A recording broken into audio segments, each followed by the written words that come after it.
ചോദ്യപേപ്പർ ചോർച്ചയുമായി ബന്ധപ്പെട്ട് MS solution CEO ഷുഹൈബിന്റെ ജാമ്യാപേക്ഷ ഇന്ന് കോഴിക്കോട് ജില്ലാ കോടതി പരിഗണിക്കും. MS സൊല്യൂഷനിലെ ജീവനക്കാരോട് ഇന്ന് ചോദ്യം ചെയ്യാനായി ക്രൈംബ്രാഞ്ച് ഓഫീസിലെത്താനും നോട്ടീസ് നൽകിയിട്ടുണ്ട്. MS സൊല്യൂഷൻ അധ്യാപകൻ ജിഷ്ണു ഇന്നലെ ക്രൈംബ്രാഞ്ചിന് മുന്നിൽ ഹാജരായില്ല. ചോദ്യപേപ്പർ ചോർച്ചയുമായി ബന്ധപ്പെട്ട് MS സൊല്യൂഷൻ CEO ഷുഹൈബിന്റെ മുൻകൂർ ജാമ്യാപേക്ഷ ഇന്ന് പരിഗണിക്കും.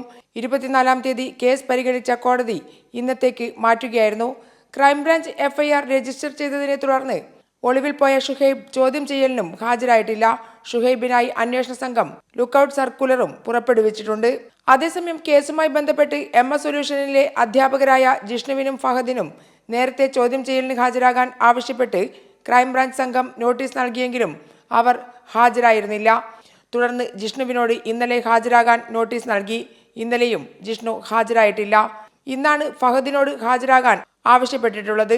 ഫഹദും ചോദ്യം ചെയ്യലിന് എത്തില്ല എന്ന സൂചനകളാണ് ലഭിക്കുന്നത്. ഇതോടെ കസ്റ്റഡി അടക്കമുള്ള കർശന നടപടികളിലേക്ക് നീങ്ങാൻ ഒരുങ്ങുകയാണ് ക്രൈംബ്രാഞ്ച്. കൈരളി ന്യൂസ്, കോഴിക്കോട്.